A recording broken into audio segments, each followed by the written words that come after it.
Mary LaHammer here from Twin Cities Public Television, giving you the story behind the story here on my ongoing effort to try to provide solutions to the polarization and the violence we're seeing in politics and media. Of course, this is following the assassination of former Speaker Melissa Hortman here in Minnesota.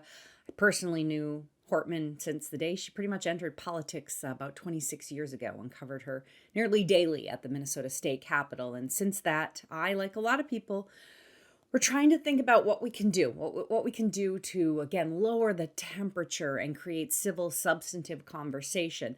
And this story started from a speech I was actually out doing in the community. I get asked to do that quite a bit. I was speaking at a senior living facility in Wayzata. It's an affluent suburb in Minnesota with a lot of really educated, engaged folks. And the person introducing me was Bob Ambrose. And that's a person I've known for a long time of the Capitol. He did government affairs lobbying work for Great River Energy, but he's kind of the epitome of civic engagement, had served on city council in Wayzata there. Currently vice chair, board of directors, Wayzata Conservancy, vice chair, housing and redevelopment for the city. So really engaged citizen, and I've known him for decades. And also what really hit me, and this all started when his wife at this speech came up to me afterwards. And it's someone, again, I've known both of them for a long time because of their civic engagement and a lot of events that they've attended for public television. And Bob's wife, Elaine, was really struggling. She knew Melissa Hortman. She considered her a friend. You'll see in just a minute her explain that. But she was also very angry and worried that she and her anger was part of the problem of what's happening in political polarization. She started to talk to people about solutions, what she could do to be better.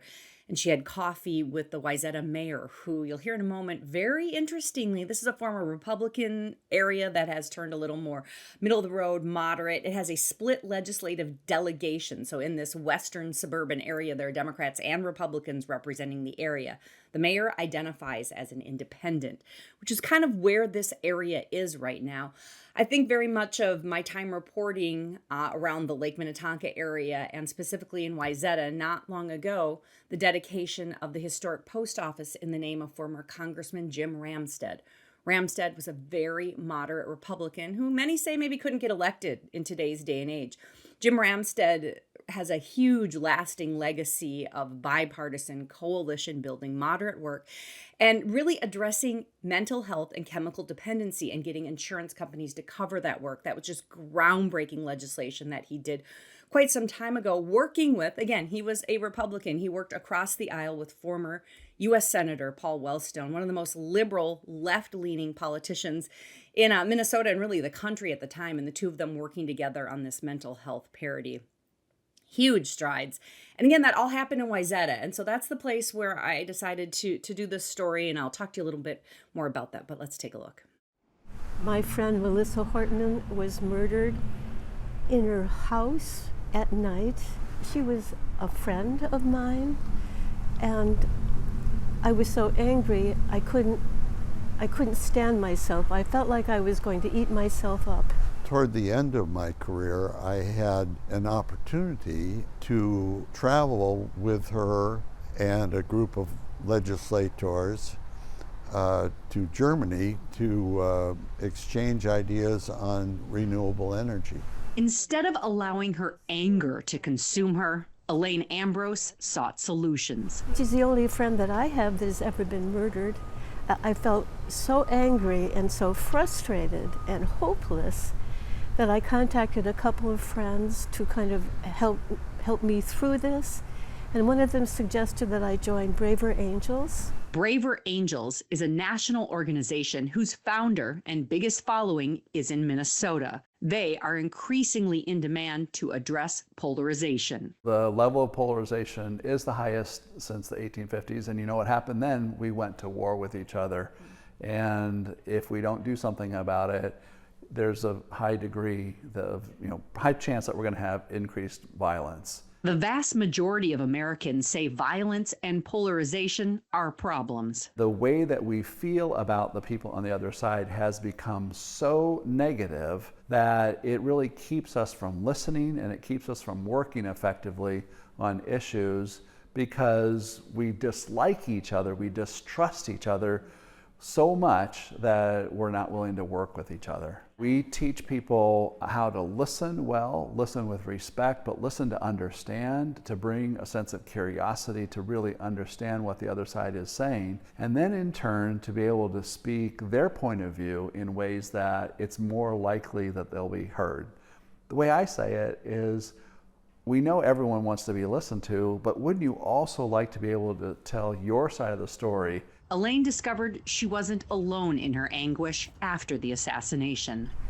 I couldn't sleep at night. I was so worried. And he said, I feel the same way. You, as a Democrat, was reaching out to the Republican Party chair and found out you were feeling the same way. Yes, yes. The Republican Party chair is a Wayzata City Council member who attended the seminar, also organized by the Wayzata mayor. I actually am very proud independent moderate, but I also like to add that I'm a radical optimist. That puts me right dead in the middle to help with both sides and try to get some stuff done. Are you a former Republican? I am. I'm a recovering Republican. Polarization is, very prevalent, and I call it the echo chambers on each side, where we're just talking to each other in these little echo chambers. Meanwhile, the majority in the middle is getting fed up and dissatisfied with the behavior on both sides. We do have aha moments all the time. I think one of the biggest aha moments is the recognition of commonality. What are the things that we agree on? Especially when you go below the talking points to how did you come to this view? What's your story? What are the values that are driving this? Our starting point is to show individuals that they have agency. They can act, not just react. We're so triggered by the high levels of polarization that we tend to just respond, usually in a negative way. And so that's the first step, is you do have a choice, and then teach them skills. I was just so proud how many people showed up with a limited amount of promotion and whatnot, but that tells me that there's a hunger and a need to change the conversation. I've known the Ambrose family for a number of years, and I consider Elaine as one of the kindest, sweetest grandma-like figures that I could possibly meet in my entire life. And she asked me out for coffee, and within minutes, tears were streaming down her face. And I kind of stopped me in my tracks. What could you be so upset about? And she said, look, I have to admit that, this political violence and all this is really getting to me, and I'm sad and I'm angry and I'm frustrated. And then she said something, but I'm part of the problem. It was described as a packed room, right? Yes. Yeah, Oh, yes, that's yes. exciting today when people show up together for solutions in this environment. Yeah. Oh, yes. Oh, yes. It's obvious to me that there's a great need for this. Since I sort of started telling my story and making myself vulnerable about how upset I was, I've had several heartfelt conversations with people. She's not done yet. Another session is planned for November, along with Elaine's husband, Bob, who was a state Senate staffer and longtime respected lobbyist at the Capitol. You've been a part of bipartisan work. You've seen bipartisanship work. Yeah. What does it mean that your spouse is the one spearheading some solutions right now? I'm very proud of her. She's listened to me all these years, telling sometimes tales of victory and sometimes tales of woe, and but it's fun to watch her. I want to talk to you a little bit more about Braver Angels. That was the organization at the center of this seminar that we featured in Wayzata, Minnesota. And they're self-described as leading the nation's largest cross-partisan, volunteer-led movement to bridge the partisan divide and strengthen our democratic republic. You can click on their website there, and it talks about exploring citizen-led solutions. So this often comes from citizens, from the community, reaching out and saying, we need to have a discussion in this community group, in this city hall, in this church, in this school, in this cafe, in this time of all-time political high polarization. You heard their highest level of polarization since 1850, when we went to war with ourselves in the Civil War. So I think a lot of people are seeking some solutions and reaching out to organizations like Braver Angels, who are seeing a real all-time high in the need for their services. A little more data, because their data points are really remarkable. So far, they have had 125 different alliances. They have done almost 6,000 events, and they have had 67,000 plus participants in their events. Get this, they've only been doing it for 7 years. So that tells you so much just in the last few years in this nation. how much we're all seeing partisanship and polarization as a real problem and searching for solutions, which is what, again, I took on as a real personal mantra and quest after seeing political violence hit home here in Minnesota. So I hope you enjoyed that piece and continue to look for solutions.